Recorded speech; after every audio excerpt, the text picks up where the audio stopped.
Welcome back to Reddit Whispers. I think my GF cheated on me. How would you feel if this happened to you? We've been together for 7 years at this point. Had some minor bumps in the road, but we pushed through it. 7 years. It's a strange amount of time, isn't it? It's long enough to feel like a lifetime, to have woven your existence so tightly with someone else. That you can't imagine where your threads end and theirs begin. It's the kind of time that builds an entire universe between two people, a universe with its own language, its own history, its own private constellations of inside jokes and shared griefs. That was us. 7 years of waking up to the same face, of knowing her coffee order by heart, a little too much cream, never enough sugar, of being able to predict her reaction to a movie trailer just by the flicker of an expression on her face. We had built a fortress of familiarity, a comfortable rhythm that felt unshakable. We de-navigated the choppy waters of our early 20s, the uncertainty of careers, the loss of grandparents, the silly, stupid fights about leaving wet towels on the bed. We'd weathered it all, or so I thought. We had this unspoken rule, an understanding forged in the fires of those early, passionate arguments. We always talked. No matter how angry, how hurt, how ridiculously stubborn we were being, we always found our way back to communication. The sun, as they say, never set on our anger. That was our anchor. That was the bedrock of our 7 years. So when the universe decided to tilt on its axis, it didn't start with a bang. It started with a quiet Tuesday and a project in the garage. I'd been working on this bookshelf for weeks. It wasn't just a piece of furniture. It was a testament to patience, a monument to learning something new. I'd spent countless hours on YouTube tutorials. My hands, usually accustomed to a keyboard, were now calloused and stained with wood varnish. I was building it for our anniversary, a surprise. A solid, tangible piece of our life, something to hold the stories we'd collected, the books we'd read together, the little trinkets we'd picked up on our travels. It was coming together perfectly. The joints were flush. The wood grain matched up in a way that was almost poetic, and I felt this swelling of pride, a pure, uncomplicated joy that I couldn't wait to share with her. She was my person, the one who understood the significance of these small victories. She knew that this bookshelf wasn't just about wood and screws. It was about creation, about building something lasting. She was supposed to be home from work at her usual time. She works an office job, a steady 5 o'clock finish that you could set your watch to. Her plan for the evening was simple, or so she said. A quick stop at her girlfriend's house. Just dropping something off, she texted earlier. A phrase so mundane, so utterly devoid of any hidden meaning that I barely registered it. I was lost in my own world, the scent of sawdust filling the air, the satisfying hum of the sander in my hands. The garage was my sanctuary, a space where the chaos of the world faded away, leaving only the task at hand. The hours melted together, a seamless flow of measuring, cutting, and assembling. It was only when my stomach started to protest, a low rumble that cut through the noise of my tools, that I finally looked at the clock. The digital display glowed with a startling clarity. 9:00 p.m. 4 hours. 4 hours to just drop something off. A flicker of unease, a tiny, almost imperceptible tremor in the foundation of my certainty, made itself known. But I pushed it down. Her friend, Sarah, could be a talker. Maybe they got caught up. Maybe they ordered a pizza. There were a million logical explanations, a million reasons for the lost time that didn't involve the creeping dread that was beginning to curl at the edges of my mind. I wiped the sweat from my brow, the grime on my hands a testament to my productive evening, and I decided to call her. I wanted to tell her about the bookshelf, about the way the final piece had slotted into place with a satisfying click. I wanted to hear her voice, that familiar, comforting sound that always managed to anchor me. I dialed her number, the phone pressed against my ear, the silence of the garage suddenly feeling vast and empty. It rang once, twice. On the third ring she picked up, but before a single word could escape her lips, another sound cut through the connection, a sound that would replay in my mind for the rest of the night, a sound that felt like a stone dropping into a still pond. It was a man's voice, hasty, sharp, and laced with an undeniable urgency. "Don't pick it up," he shouted, his voice muffled but the words themselves chillingly clear. For a split second, my brain refused to process it.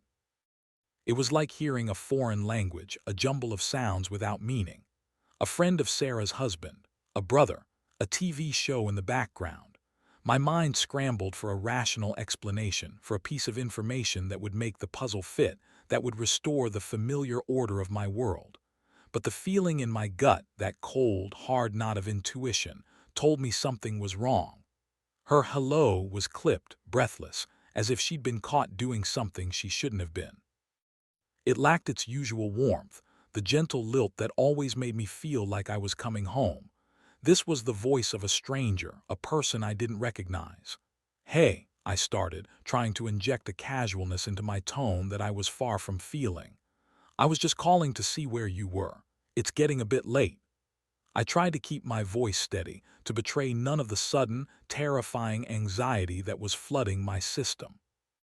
The silence on the other end of the line was heavy, thick with unspoken words. Then her voice, a sharp, defensive edge to it. "I'm at Sarah's," just that. No explanation, no apology for the time, no sorry I got caught up. It was a statement of fact, a wall erected between us. I could hear the faint murmur of other voices in the background, a low hum of conversation that only amplified the feeling of being an outsider, an intruder on a scene I wasn't meant to witness. "Oh, okay," I stammered, the pride I'd felt in my project suddenly feeling foolish and insignificant. I wanted to tell you the bookshelf is finished. It looks incredible." I was desperate to connect with her, to find some semblance of our normal, to pull her back into our shared universe. I needed her to be excited with me, to validate the hours I'd poured into this gift for us. For a moment, there was just static, a gaping void where her enthusiastic response should have been. "I'm with people right now," she said, her voice dropping to a near whisper, a conspiratorial tone that made the hair on my arm stand up. The words were a dismissal, a clear and unequivocal message that I was interrupting something, that I was not the priority, that my excitement, my project, our life, was an inconvenience. The casual cruelty of it stunned me into silence. My pride, which had been a warm, glowing ember just moments before, turned to ash in my mouth. "Just send me pictures of it," she added, a clear afterthought, a token gesture to get me off the phone. And then, before I could even process the sting of her words, she said, "I have to go." The line went dead. I stood there in the silence of my garage, the phone still pressed to my ear, the echo of that man's voice, "Don't pick it up," and her cold, dismissive tone ricocheting around in my skull. I looked at the bookshelf, the tangible proof of my love and effort, and it suddenly felt like a monument to my own naivety. I took the pictures, my hands trembling slightly, the perfect joints and smooth surfaces now seeming to mock me. I composed a message, trying to recapture the excitement I'd felt earlier, trying to pretend that the last 5 minutes hadn't happened. I hit send. And then I waited. I waited for the little notification that would tell me she'd seen it, for the stream of heart emojis and exclamation points that would normally follow. I waited for her to share in my joy. I waited for a sign that the woman I had spent 7 years of my life with was still in there somewhere. But the only response was silence. A deep, profound, and terrifying silence that was louder than any argument we'd ever had. The checkmark on the message remained stubbornly singular, a gray monument to an unread text, an unacknowledged effort, and a heart that was beginning to splinter. I was alone in my garage, surrounded by the tools of creation, with the distinct and horrifying feeling that something, somewhere, was being irrevocably destroyed.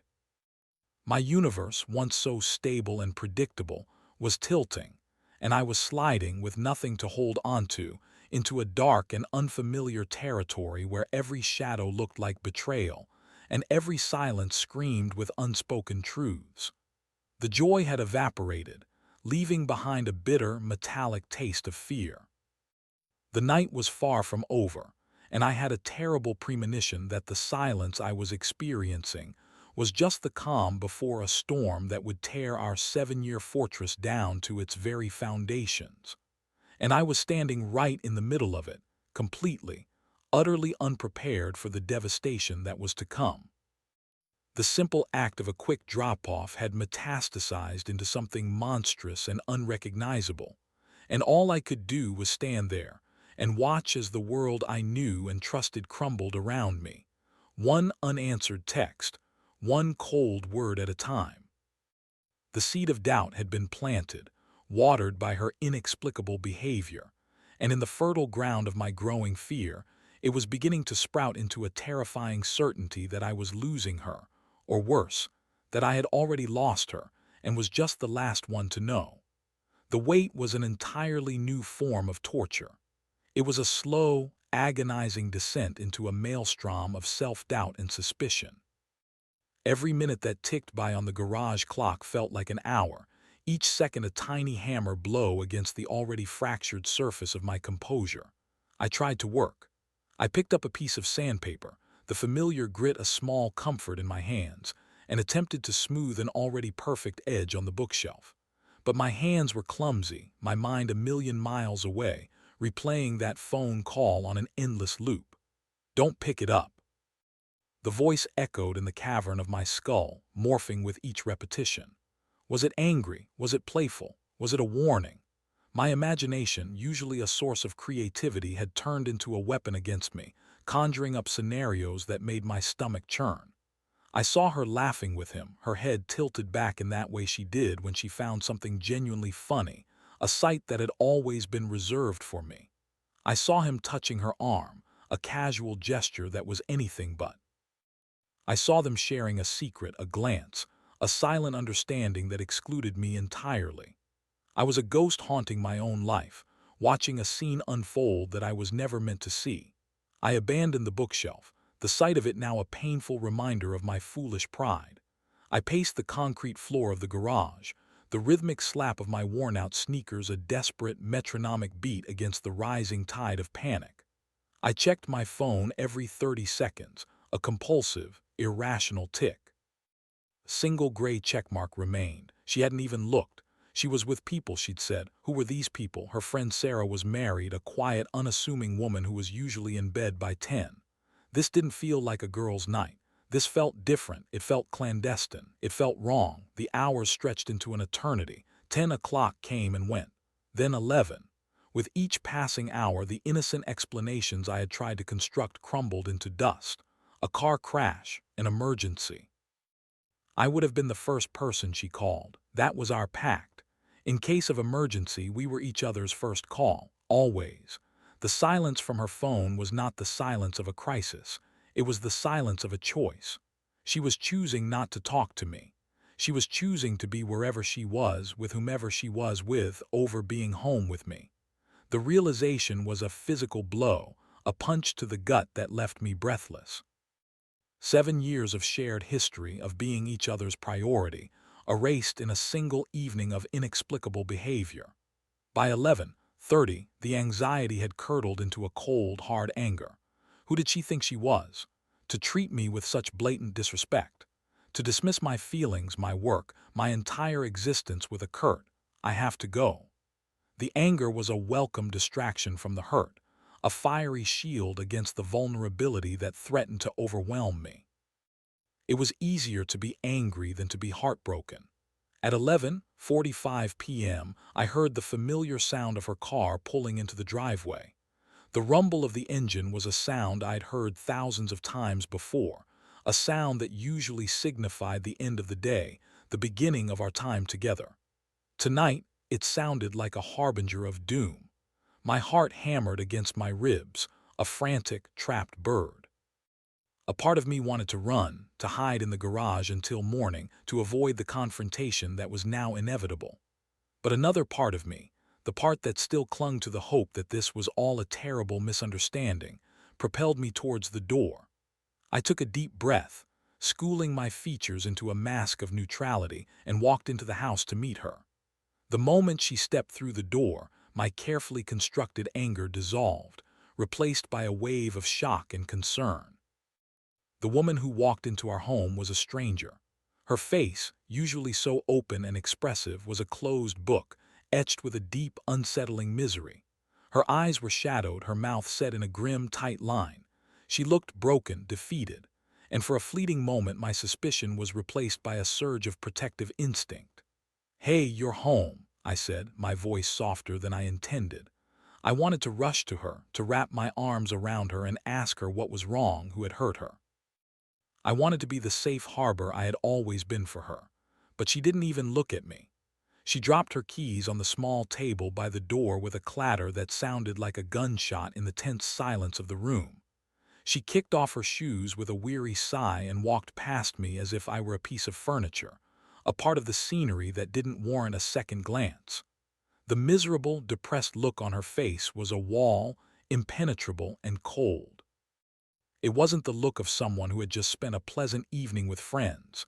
It was the look of someone carrying a heavy, unbearable weight. It was the look of guilt. The thought hit me with the force of a physical blow, knocking the air from my lungs. This wasn't just a bad mood. This was something else entirely. "How was your night?" I asked, my voice barely a whisper, my question hanging in the air between us like a fragile thread. I was desperate for her to say something, anything that would make sense of the last few hours. I needed an explanation, a story that I could cling to, a life raft in this sudden, violent storm. She finally turned to look at me, her eyes flat and empty, devoid of the sparkle I loved so much. "Fine," she clipped out, the word a razor blade that sliced through the last of my hope. Her rudeness was breathtaking. It was a calculated cruelty, a deliberate act of pushing me away. She walked towards the kitchen and I followed her, a lost puppy trailing after its owner, begging for a scrap of affection, a crumb of explanation. "I finished the bookshelf," I tried again, my voice sounding pathetic even to my own ears. "It's in the garage. Do you want to see it?" I was a fool, a desperate, pleading fool, trying to rebuild a bridge that she was actively setting on fire. She stopped in her tracks, her back still to me. I could see the tension in her shoulders, the rigid set of her spine. Then she turned, and the look on her face was one of pure, unadulterated annoyance. It was as if my very existence was an intolerable irritation to her. "I don't care about the stupid bookshelf right now," she snapped, her voice laced with a venom that stunned me into silence. She had never spoken to me like that before. Never. We'd argued, we'd yelled, we'd said things we regretted in the heat of the moment, but this was different. This was a cold, deliberate cruelty. This was contempt. And then, as if to twist the knife even further, she cut me off completely. "I need a shower," she announced, her voice flat and dismissive. And with that she turned and walked away, leaving me standing alone in the middle of our living room, the echo of her harsh words ringing in my ears. The simple, conversational bridge I was trying to build had been obliterated. There was no conversation to be had. She had made it clear that I was not a part of her world tonight. I was an obstacle, an annoyance, something to be dealt with and discarded. I watched her walk up the stairs, each footstep a hammer blow to my heart.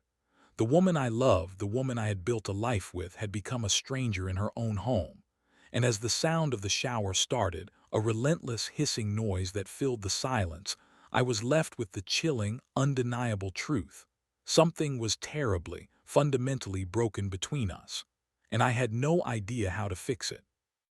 The house, our home, which had always felt like a sanctuary, a safe space filled with love and laughter, suddenly felt cold and alien.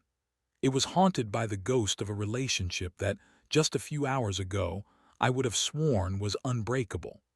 The water running upstairs sounded like a countdown, each drop a second ticking away on the life of our 7-year love story.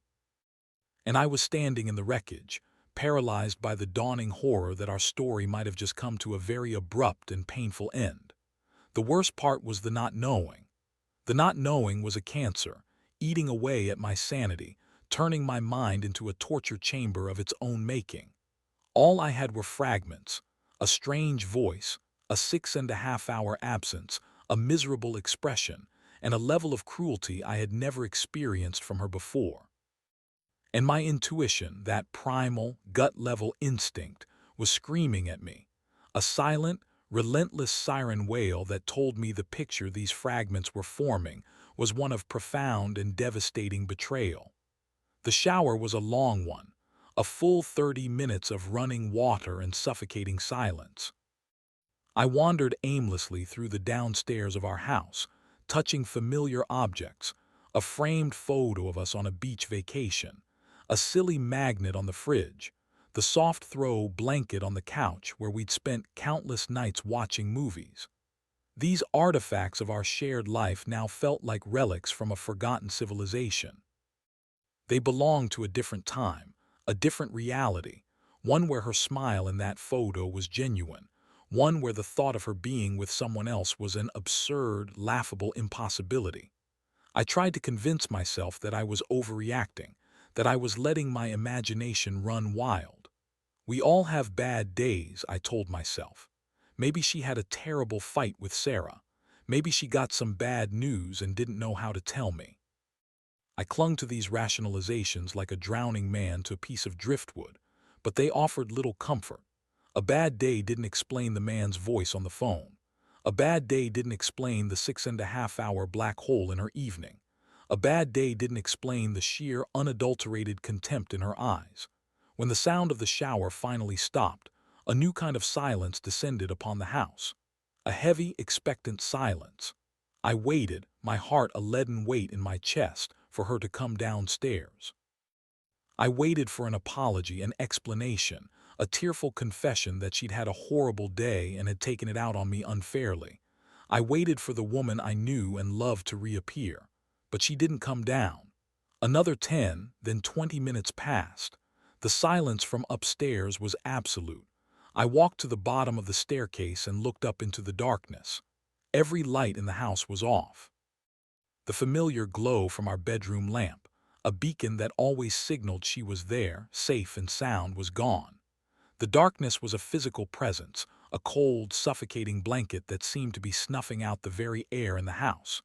This was so unlike her, so fundamentally, terrifyingly unlike her. In 7 years, we had never gone to bed angry.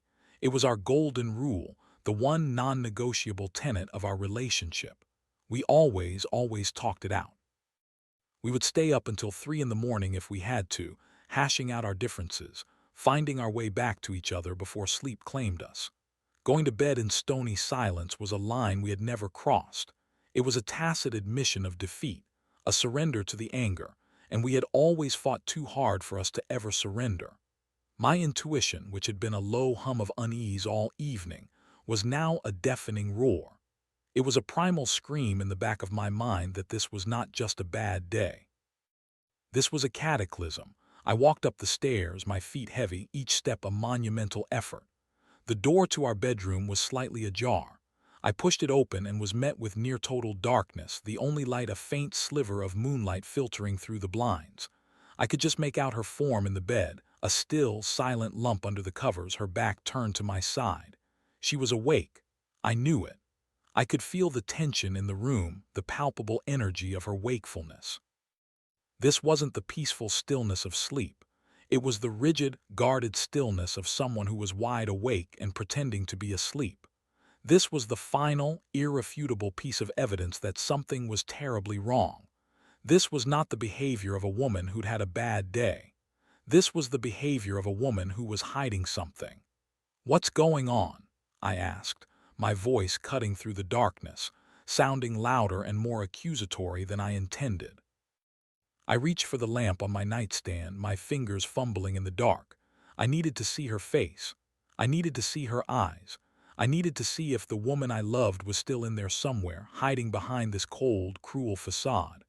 The room was flooded with a soft, warm light, a stark contrast to the icy atmosphere between us.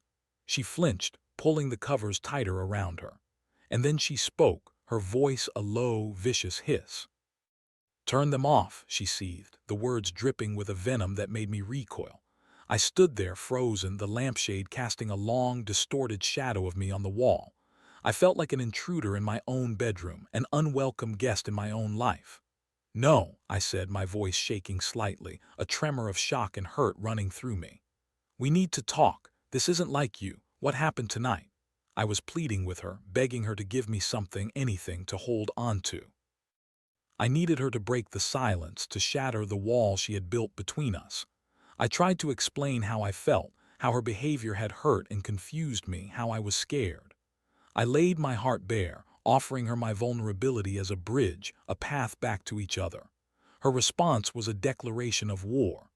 "Fuck your feelings," she spat, the words a physical blow, a vicious, targeted strike designed to inflict maximum damage. And then, in a gesture of ultimate dismissal, of complete and utter contempt, she rolled over, turning her back to me once again. The three words echoed in the sudden, deafening silence of the room. "Fuck your feelings."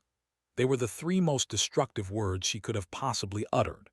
They were a negation of our entire relationship, a repudiation of the 7 years we had spent building a life based on mutual respect and emotional intimacy.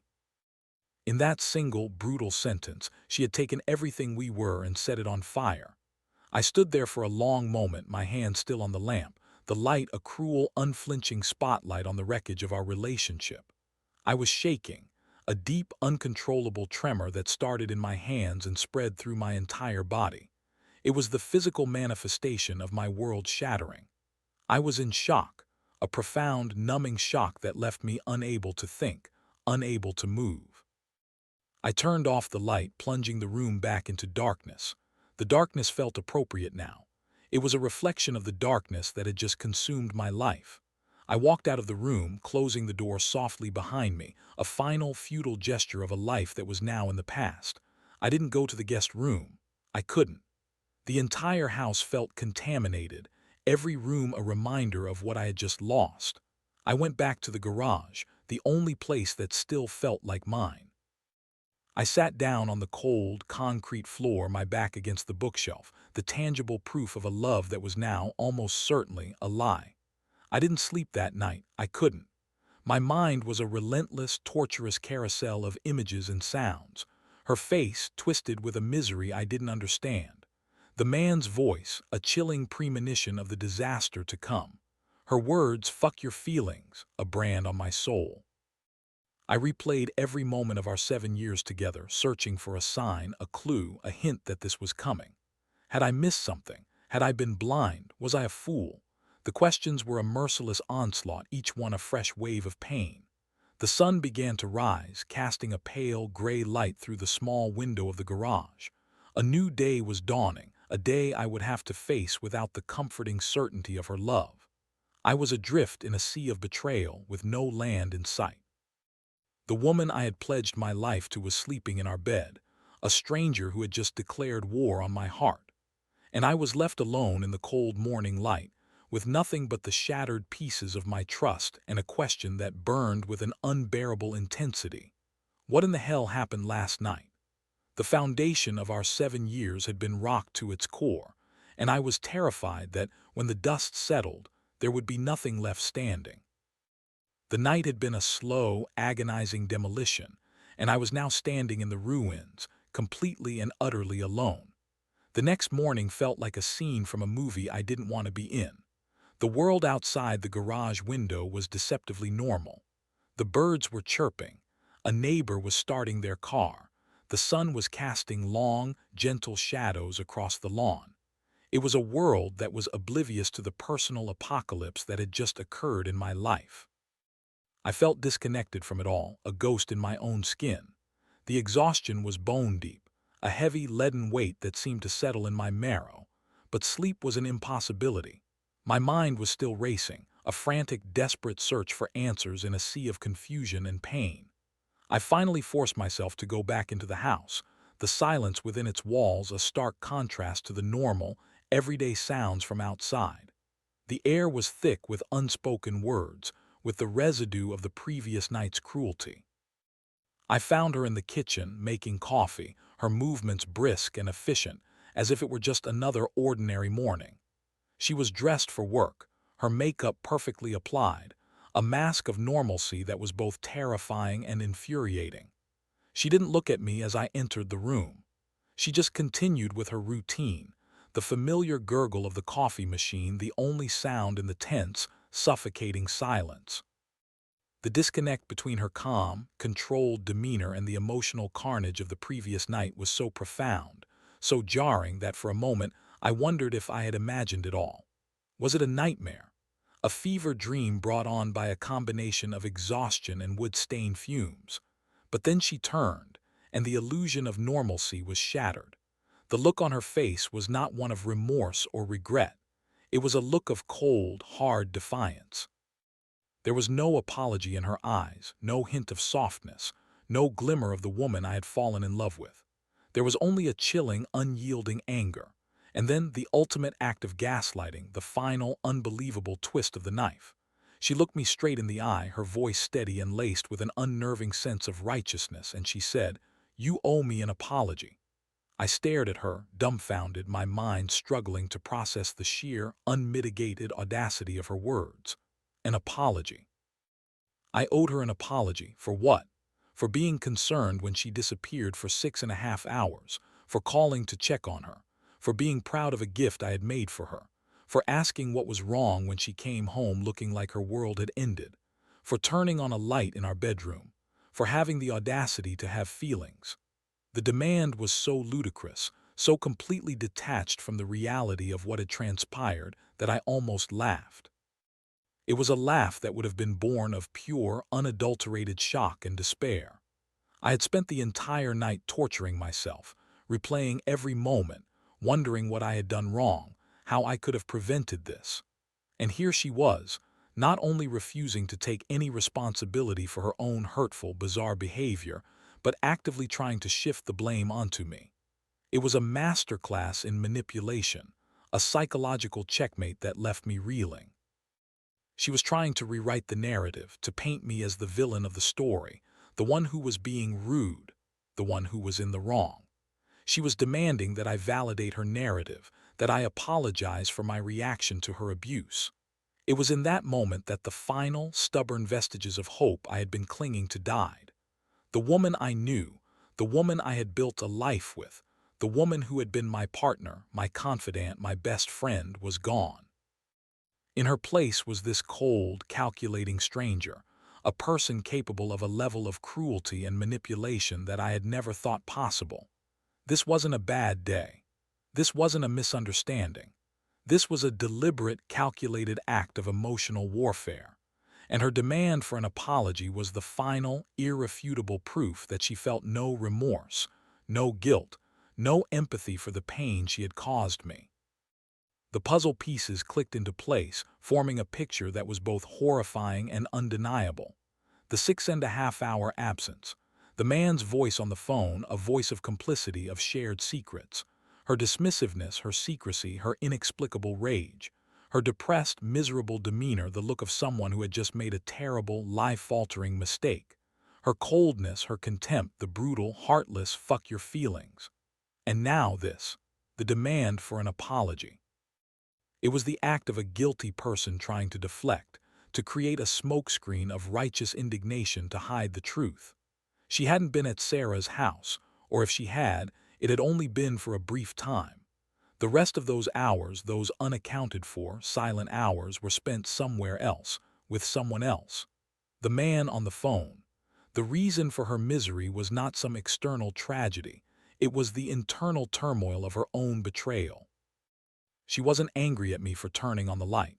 She was angry at herself, and she was lashing out at the closest, safest target, me. The person who loved her unconditionally, the person she thought would just absorb the blow and forgive her.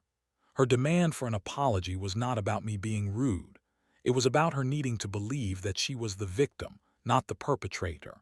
It was a desperate, pathetic attempt to reframe her guilt as my fault, and I was supposed to just stand there and accept it. I was supposed to apologize for my own pain. I was supposed to set myself on fire to keep her warm. The sheer, naked selfishness of it was breathtaking. 7 years of love and trust, 7 years of building a life together, and she was willing to burn it all to the ground to protect herself from the consequences of her own actions. The love I felt for her, a love that had been a constant, guiding star in my life, was now hopelessly entangled with a profound, soul-crushing sense of betrayal. How could the same person who had held my hand through my father's funeral be the same person who could look me in the eye after a night of probable infidelity and demand an apology? The cognitive dissonance was overwhelming. It felt like my brain was splitting in two. I looked at her, standing there in our kitchen, a stranger wearing the face of the woman I loved, and I felt nothing but a vast, empty coldness. The anger, the hurt, the confusion, it all receded, replaced by a chilling, devastating clarity. This was the end. There was no coming back from this. Not from the lies, not from the cruelty, not from the complete and utter annihilation of my trust. This is exactly how the night went. No details missing. Sure, we all have bad days, but this is so out of character for her. A quick drop-off turned into 6.5 hours. How would you feel? How would you feel if the person you trusted most in the world, the person who held your heart in their hands, decided to crush it without a second thought? How would you feel if your shared universe, your private, beautiful world, was revealed to be a lie?